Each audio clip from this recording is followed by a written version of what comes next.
Bonjour, c'est Catherine Louvet pour Où est à nous et je vous propose la récap du culte de dimanche, donc du culte d'hier. Hier, on a parlé de l'évangile de Luc au chapitre 10 et plus particulièrement des versets 17 et 18. Alors on va les lire pour se les remettre en tête. Les 70 revinrent tout joyeux et dirent « Seigneur, même les démons nous sont soumis en ton nom. » Jésus leur dit « Je regardais Satan tomber du ciel comme un éclair. Voici, je vous ai donné le pouvoir de marcher sur les serpents et les scorpions et sur toute la puissance de l'ennemi, et rien ne pourra vous nuire. » Ça, c'était le cœur du texte de l'évangile, de ce passage de l'évangile du chapitre 10 de l'évangile de Luc. Et puis, on a commencé par avoir besoin de faire un peu de vocabulaire. Voilà. Parce que en grec, il y a des nuances qui sont intéressantes et c'est important de les entendre. Donc, quand Jésus dit « je voyais », ça nous a beaucoup parlé, parce qu'en fait, le mot en grec qui est utilisé là, c'est le mot utilisé pour dire de quelqu'un qui est spectateur de quelque chose. Waouh, vous voyez ? C'est hyper, ça nous a vraiment touché de voir que finalement Jésus à ce moment-là ne fait rien, ne chasse rien. Mais du coup, les démons et toute la puissance de l'ennemi est chassée par les disciples au nom de Jésus. Vous voyez, c'était très fort. On a aussi relevé que les disciples, les 70, sont envoyés 2 par 2, en binôme. Et ça nous a parlé dans le sens de ce judaïsme des yeshivot. Là, on est dans l'évangile de Luc. On approche de la destruction du temple de 70 après Jésus-Christ. Et donc, c'est la fin du culte au temple de Jérusalem qui est là, qui se pressent, qui arrive. Vous voyez, on sent les choses venir. Hein. C'est la fin du culte au temple. De la même manière que peut-être aujourd'hui, est-ce qu'on n'est pas en train de vivre la fin d'une certaine forme d'église qu'on vit depuis, pour les protestants depuis 500 ans maintenant, avec le culte, l'organisation telle qu'elle est, etc., etc. Et là, on a l'impression qu'on est peut-être à la fin de quelque chose. Et c'est toujours, au fond, anxiogène la fin de quelque chose, la fin d'une étape. Parce qu'on rentre dans quelque chose de nouveau qu'on ne connaît pas, qu'on ne maîtrise pas, et l'inconnu fait peur. Donc, ils vont 2 par 2, et cette notion de 2 par 2, on la retrouve dans les yeshivot. Qu'est-ce que c'est les yeshivot? Vous voyez, c'est très intéressant de voir que d'un côté, on sent que à cette époque, à ce moment de l'histoire, le temple, on arrive à la fin de quelque chose, mais les yeshivot, ça augmente. Alors, les yeshivot, c'est quoi? Ce sont les écoles talmudiques qui sont répandues partout dans le monde. Mais ça n'a pas commencé comme ça. Ça a commencé au temps de Jésus Yeshua, quand il est entouré de ses disciples. Contrairement à ce qu'on pourrait croire ou penser, le fait que Jésus soit entouré de 12 disciples, c'est pas quelque chose de nouveau, de révolutionnaire. Jésus, là, s'inscrit dans une pratique courante du judaïsme et qui se fait même dans la Grèce antique, à savoir un maître entouré d'élèves. Et dans le judaïsme, un maître entouré de disciples. Vous voyez, on le dit de 2 manières différentes, mais c'est la même idée. Donc Jésus s'inscrit dans l'ère du temps, finalement, dans ce qui se fait à son époque. Et par contre, la différence avec Jésus, c'est qu'il va limiter à 12 disciples le groupe, le cercle le plus proche, et après, eh bien, les 70, et puis la foule, etc.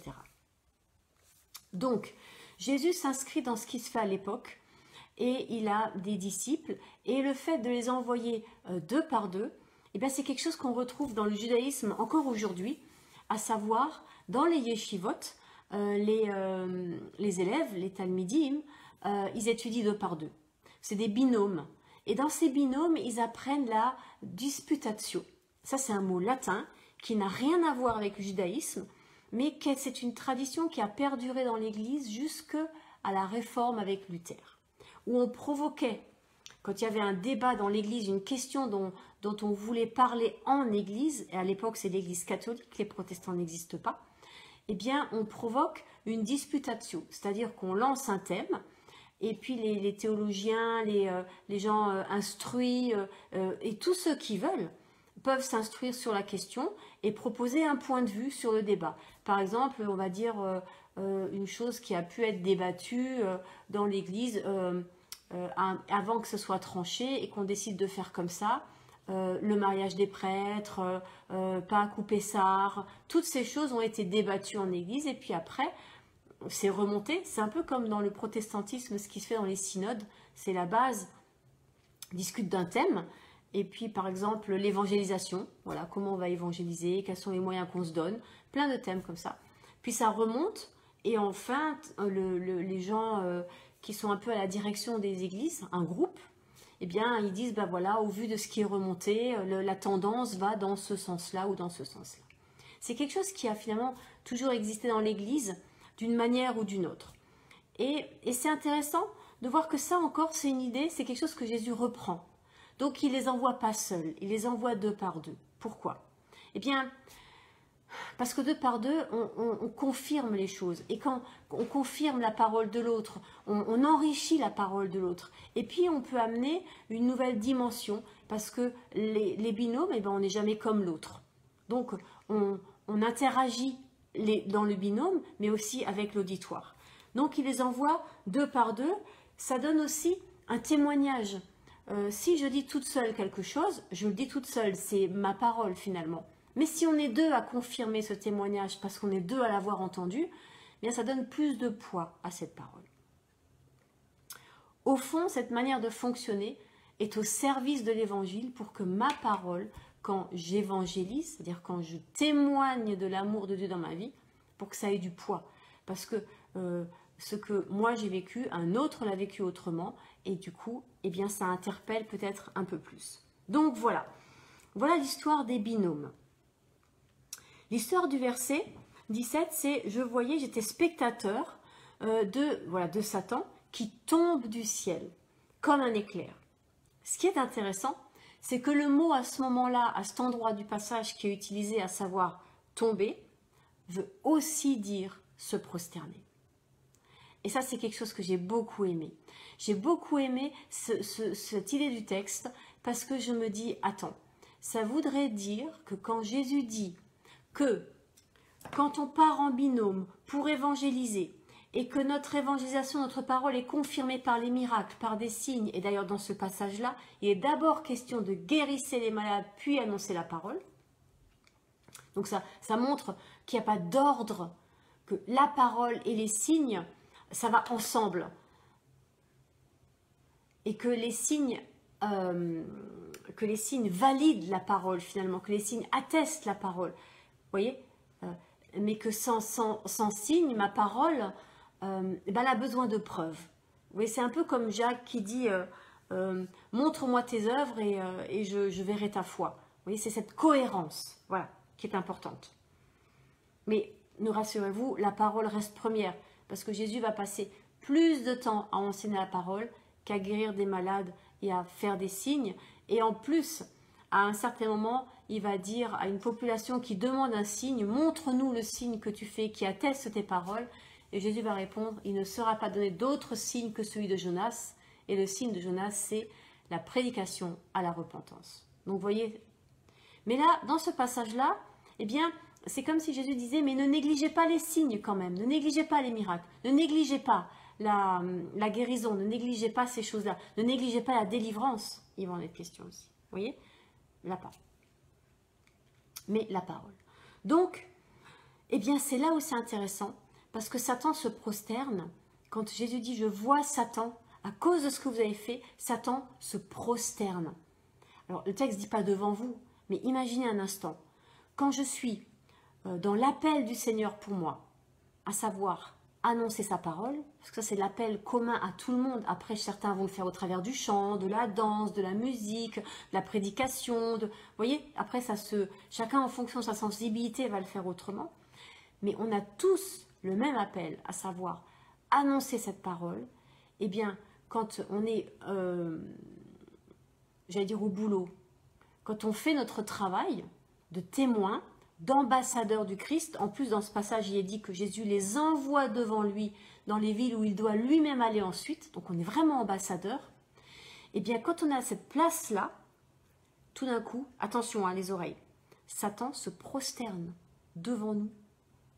Waouh, ok, c'est choquant, hein, je suis d'accord. Mais il ne se prosterne pas devant ma petite personne. Il se prosterne devant Christ en moi. C'est ça qui le fait tout d'un coup se descendre d'un niveau. Si le diable descend d'un niveau, il n'est plus devant mes yeux. C'est plus lui que j'ai en face de moi. Jésus va employer une autre image quand il va dire à Pierre, arrière de moi Satan. Il le met derrière. Et là, il est à genoux. Et je crois que c'est important. Parce que la suite du passage dit, donc comme un éclair, au verset 19, il va dire, je vais vous donner pouvoir. Le mot en grec, c'est exousia. Et exousia, c'est plus l'autorité. C'est bien le pouvoir. C'est mieux l'autorité. J'ai autorité au nom de Jésus. Là encore, hein, de marcher sur les serpents et les scorpions. Et sur toute la puissance de l'ennemi. Et là, le grec est hyper fort parce qu'il va dire sur toute la dynamis de l'ennemi. Et dans le mot dynamis, il y a tous les miracles de l'ennemi. Et ça, je crois que c'est quelque chose d'important, qu'il faut qu'on entende. C'est que le diable contrefait toutes choses et il peut contrefaire des miracles. Ça veut dire qu'on peut avoir l'impression d'être délivré. Vous voyez, les gens qui passent le feu, alors si vous allez vous brûler et qu'on passe le... Enfin, je ne sais pas comment ça marche, l'expression exacte, je ne la connais pas bien. Ça marche, on est guéri en apparence. En apparence. Vous voyez, attention, à quelle guérison? Qu'est-ce qu'elle amène? Et le texte en grec va être intéressant parce qu'il va dire sur toute la puissance de l'ennemi, et l'ennemi c'est celui qui est odieux à Seigneur. Au Seigneur, pardon. Voilà, ça révulse Dieu, cette façon de faire des fausses guérisons. J'allais dire des vraies fausses guérisons. C'est vrai en apparence, la brûlure est finie, quoi. Mais c'est faux en réalité. C'est faux en réalité, on n'est pas libre du tout. Donc, Jésus nous donne autorité en son nom. Et c'est là qu'il y a quelqu'un dans le groupe hier, quand on a partagé, qui a été vraiment d'une pertinence incroyable. Et on a terminé le temps de louange avec cette parole, en mon nom, sans moi, vous ne pouvez rien faire. Vous voyez, c'est très important d'avoir cet équilibre, de dire, oui, ça passe nécessairement par moi. Si moi je ne prêche pas, si moi je ne prie pas, si moi je n'ose pas ouvrir ma bouche, eh bien il ne va rien se passer. Ou pas grand-chose, ou autrement, mais ce ne sera pas comme le Seigneur là, vous voyez. Et après, ce qui est important d'entendre, c'est que, oui, on doit être face à face avec le Père. C'est vraiment, on est frère de Jésus, on n'est pas en dessous, vous voyez, on est à l'égal. Mais ce mot d'égal, il doit vraiment être équilibré par « sans moi, vous ne pouvez rien faire ». Parce qu'on a deux dangers. Soit on se croit au-dessus de Jésus et on se met comme Pierre à lui donner des ordres, soit on se met en dessous et dit « non mais j'existe pas ». Et c'est pas vrai, les deux sont faux, vous voyez. Donc on est toujours au fond sur une espèce d'équilibre très... j'ai presque une corde raide, mais sans le côté angoissant parce qu'on ne tombera jamais dans le vide. Le Père sera toujours là pour nous rattraper. Et ça, c'est merveilleux. Mais voilà, à nous d'avoir l'équilibre. Non, je ne suis pas rien. Non, je ne suis pas tout. Sans moi, le Seigneur ne peut pas agir parce que c'est de ma bouche, de mes mains, de mon cœur et de ma vie dont il a besoin. Mais sans lui, je ne peux rien faire. Ça, c'est un bel équilibre, je trouve. Et puis, on a parlé à un moment, de façon tout à fait intéressante, sur la question du ciel. Et on s'est demandé, vous savez, combien il y a de cieux? Alors, il y a plein de... Dans philosophie, moi j'avais appris qu'il y en a 7. Le 7e ciel, etc. Okay. Dans la Bible, souvent on parle des 3 cieux. Le ciel atmosphérique, le ciel où règne l'ennemi, et puis le ciel du royaume de Dieu. Et puis là, dans ce passage, c'est comme si quelque part il n'y en avait que 2. Et il y a d'autres passages dans la Bible où au fond on a l'impression qu'il n'y en a que 2. Je pense à la tentation de Jésus. Quand Jésus est tenté dans le désert par l'ennemi, eh bien, le diable lui dit bien, toutes ces richesses m'ont été données, je les donne à qui je veux. Donc, il parle bien de ce monde.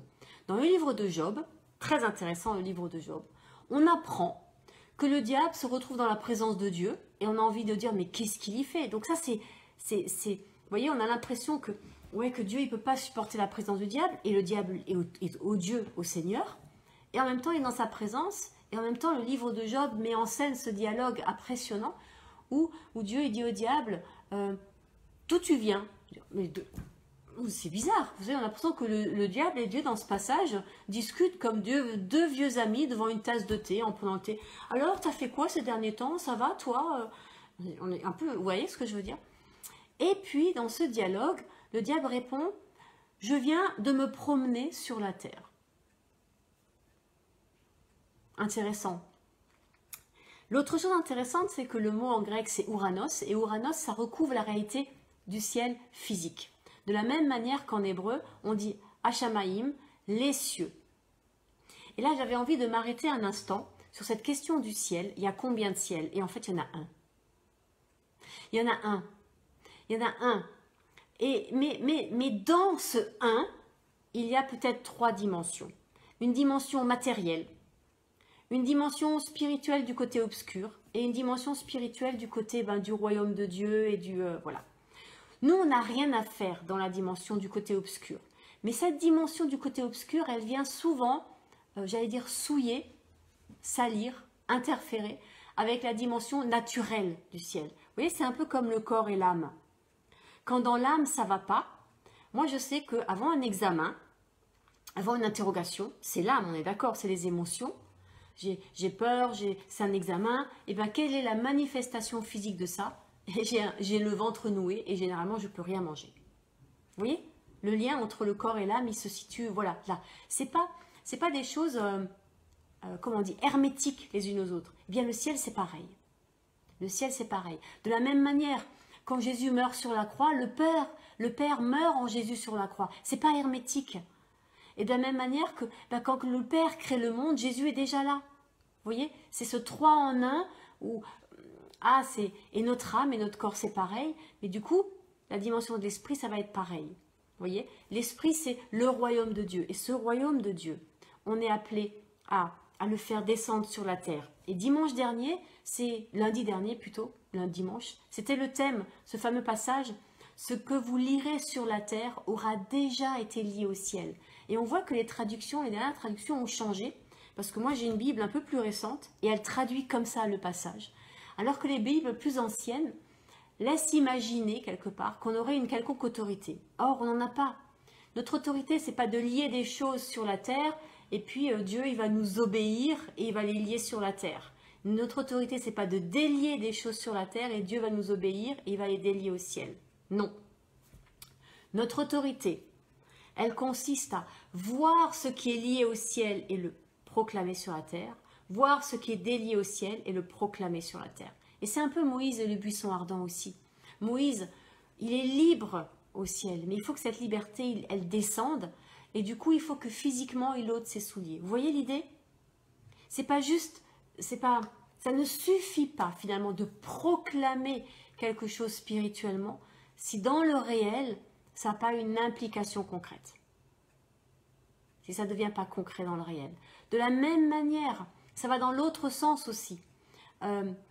Si dans le réel, je ne dis pas Seigneur, j'ai entendu ta parole, je suis ton fils et ta fille, vous voyez, si cette parole ne sort pas de ma bouche, eh bien, dans le monde spirituel, elle devient, c'est pas vrai, c'est pas réel. Un coup de téléphone, attendez, j'éteins. Pardon. Voilà. Vous voyez ce que je veux dire? Et c'est pas forcément que ça va dans un sens ou dans l'autre. Au fond, c'est un peu l'échelle de Jacob. Ça monte et ça descend. Vous voyez? Il y a des fois, on a besoin de le ressaisir dans le réel parce qu'on n'y arrive pas. Puis, donc, on a besoin de le redire pour que ça reprenne de la consistance du corps, j'allais dire, dans le domaine spirituel. Puis parfois, c'est donné spirituellement et ça descend. Mais ça travaille. Ça veut dire que ça travaille en nous. Ça veut dire que, au fond, le Seigneur travaille à notre alignement corps, âme et esprit. De la même manière que on va rentrer dans une plus grande compréhension de son alignement à lui, Père, Fils, Saint-Esprit.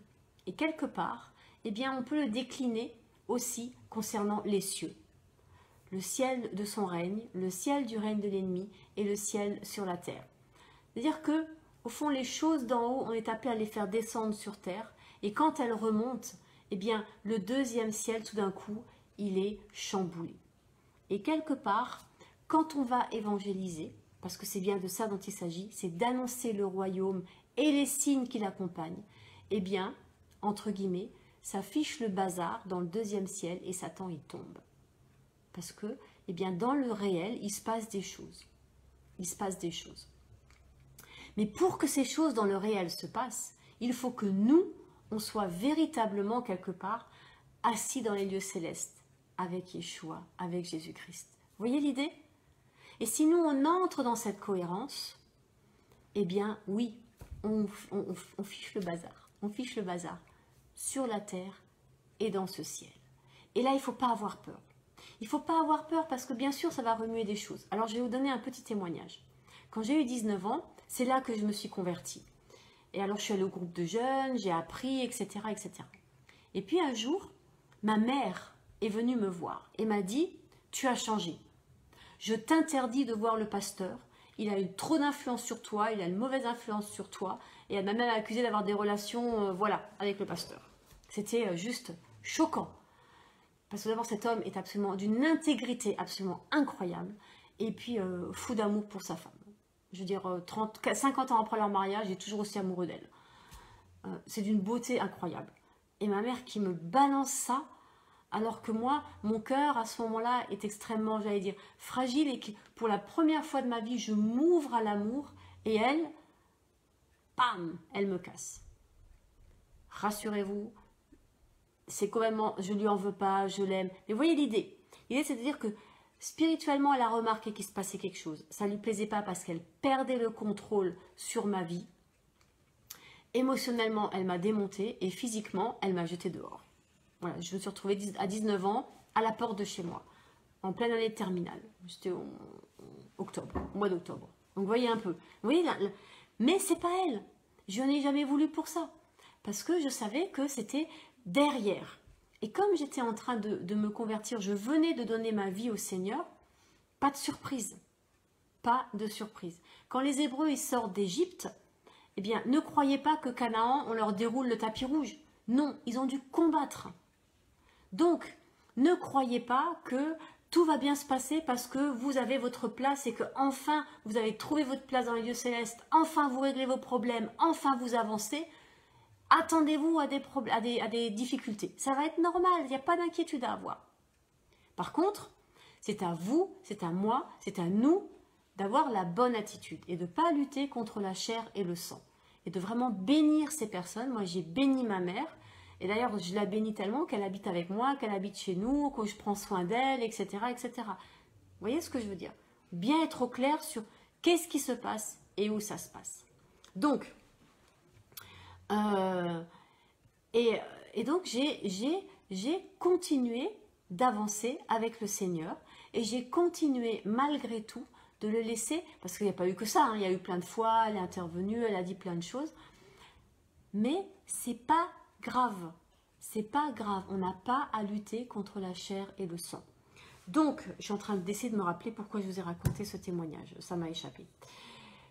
Donc, juste pour vous dire que de suivre le Seigneur, ah oui, et de trouver sa place dans les lieux célestes, ça veut dire, à l'époque, c'était quoi ma place que je découvrais dans les lieux célestes? C'était simplement mon identité de fille du Père. Et forcément, ça la remettait à sa place dans ma vie. Elle était plus Dieu pour moi. Vous voyez l'idée? Donc, je n'ai pas découvert que j'avais un grand ministère ou quoi que ce soit d'autre. C'était juste... Et c'est la question la plus fondamentale. La question de mon identité en Christ. Et c'est de ça dont on a à témoigner. De qui je suis en Christ. Mais je suis sa fille et c'est merveilleux. Ça me libère. Et je peux aimer vraiment et être libre. Ça ne veut pas dire que ça ne m'a pas blessé ce que ma mère a fait. Ou ce qu'elle a dit. Ou les méchancetés qu'elle a dites et qu'elle a faites, etc. Mais... eh bien, c'est là où on apprend à pardonner et c'est là où on apprend à avancer. Et c'est là où le Seigneur continue à travailler nos vies pour que cette identité qui est dans les lieux célestes, eh bien, elle descende en nous et elle se répande autour de nous. Vous voyez?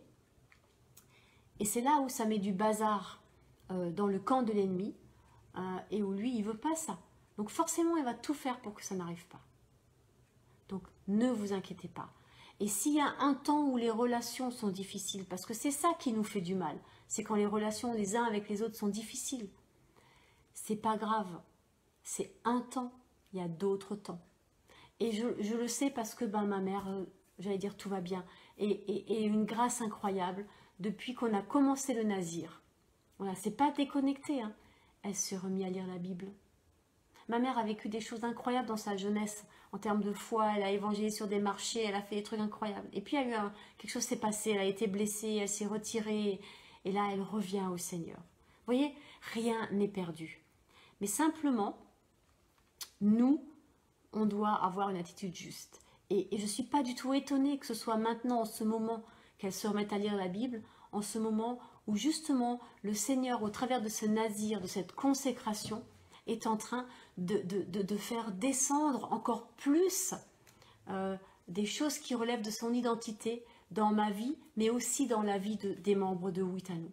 Voilà, il y a des choses qui descendent, mais qui viennent dans le réel, qui deviennent réelles, qui deviennent vraies, et tout d'un coup, eh bien, voilà, autour, ça remue. C'est normal. Et on est dans un temps aussi où les choses on est déstabilisé. Et c'est un peu ça. On sent qu'il y a des grands changements avec cette histoire d'église, de loi, de machin, loi 1901, loi 1905, comment on fait, tout ça. Soyons à l'écoute, non pas de ce que font les hommes, mais de ce que dit Dieu. Est-ce que c'est pas un temps, comme il y en arrive régulièrement au fond dans l'église, d'une sorte de persécution qui fait que on est obligé de sortir de nos murs, on ne peut plus se réunir. Mais pourquoi est-ce que le Seigneur permettrait ça? Mais pour une raison toute simple, pour qu'on aille porter son message au monde. Parce que, reconnaissons-le, l'église est quand même devenue un lieu sécure, une sorte de club où on est dans un entre-soi très agréable. Et on a quelque part perdu un peu cette dynamique de sortir. Et c'est naturel quand un groupe se forme, eh bien très vite, c'est un groupe. Et c'est difficile d'y entrer. C'est difficile pour d'autres d'y entrer. Et c'est un mouvement naturel. Et en avoir conscience, c'est lutter contre ça. Et c'est là où Jésus va jouer à plusieurs niveaux. Là, c'est les 70 qu'il envoie. D'où c'est les 70? Qui c'est donc ces 70? On n'en sait rien. Vous voyez, tout d'un coup, on entend parler de 70. Alors qu'on avait en tête les 12. Non, il y en a 70. Et là aussi, pour les 12 qui pensaient être le top du top, ah ben non, il y en a 70 moins 12 autres. Ça fait 58, ça doit être ça. Vous voyez ce que je veux dire? Jésus va jamais laisser les choses se figer. Il ne va pas laisser les choses se figer. Il va toujours être dans le mouvement. Pourquoi? Et parce qu'il est dans la vie. Et que la vie, c'est le mouvement. Vous voyez l'idée? Voilà. Alors, la dernière chose que j'ai à partager sur cette question du ciel, c'est peut-être celle qui a été le plus remuante hier. Et si vous savez, vous commencez à me connaître un peu, j'aime bien quand ça me remue parce que je me dis, Seigneur, j'étais en train de me figer sur une idée là, et tu viens remuer ça. Quelqu'un a dit, qu'en est-il de notre ciel intérieur? Et j'avais jamais pensé à ça. Alors j'étais là, ah oui. Et du coup j'y ai repensé, j'ai reprié là-dessus ce matin, et je disais, Seigneur, mais... et vous vous rappelez, samedi, j'ai parlé du jardin. Et on parle beaucoup du jardin. Prendre soin du jardin, c'est mon jardin. Vous savez, toutes les images du jardin, le cantique des cantiques va parler du jardin. Éden, c'est un jardin. Et tout d'un coup, quand hier, cette personne a dit, et qu'en est-il de ton ciel intérieur? Qui est-ce qui règne dans ton ciel intérieur? Je me suis dit, mais c'est vrai. Si dans mon intérieur, il y a un jardin, ben, il y a aussi un ciel. Et qu'en est-il de mon ciel intérieur? Alors, vous savez, je me disais, mais est-ce que je suis à l'orage? Est-ce que je suis en colère dans mon ciel intérieur? Est-ce que mon ciel intérieur, c'est de l'orage? Et je me suis dit, bah tiens, c'est intéressant, parce que dans mes émotions, est-ce que j'exprime de la colère? Ah bah tiens, oui, c'est l'orage. Bien, Seigneur, fais revenir ton beau temps. Vous voyez ce que je veux dire? Est-ce que mon ciel intérieur, il pleut? Du coup, est-ce que physiquement, je pleure? Vous voyez ce que je veux dire? D'être connecté à cette espèce de ciel intérieur qui est mon âme, mes émotions, et que bah, extérieurement, je vais pleurer. Et du coup, de me dire, mais dans l'esprit, il fait quel temps? Et du coup, comment est-ce que je le vis dans mon ciel intérieur? Et du coup, c'est intéressant. Parce que quand je pleure, bah, c'est sur les choses qui m'ont blessé moi, sur mes petites blessures d'humain. Mais spirituellement, est-ce que c'est toujours beau temps? Ou est-ce qu'il n'y a pas des fois où le Seigneur pleure quand il nous voit nous entre-déchirer, quand il nous voit mal nous parler, quand il voit comment on se conduit les uns avec les autres? Voyez? Et Jésus l'a dit, Jérusalem, Jérusalem, combien ai-je voulu te rassembler et tu n'as pas voulu? Et quand il dit aux femmes, ne pleurez pas sur moi, pleurez sur vous. Oui, le Père pleure. Mais il rit aussi. Est-ce que je suis connectée à cette dimension-là des cieux? Et j'avais envie de nous laisser peut-être avec ça. Cette question du ciel intérieur, à laquelle moi personnellement j'avais jamais pensé, parce que j'étais tellement le nez dans le guidon sur le jardin, à bêcher, à biner, à couper, à tailler, et bien que peut-être c'est ça Shabbat, c'est lever la tête et voir l'immensité du ciel et dire mais attends, mon jardin, c'est pas si grand, il y a tellement d'autres choses. Et tout d'un coup ça remet les choses en perspective. Ah oui, non mais là tu pleures pour ça parce que tes rosiers ils poussent pas comme il faut. Là tu pleures parce qu'il manque de l'engrais et tes carottes elles sont pas belles. Mais attends, lève les yeux. Waouh! Seigneur, aide-nous à lever nos yeux et à voir l'immensité du ciel, l'immensité de ton amour. Soyez bénis. Amen. Et n'oubliez pas, jeudi, c'est Pourim. Même si Dieu parfois est très discret, il est toujours là. Et il nous aime. Et on va en sortir. Il n'a pas perdu le contrôle. Non seulement il sait ce qu'il fait, mais en plus, bonne nouvelle, il sait où il va. Et il nous conduira ensemble devant son trône, dans sa présence. Bye bye.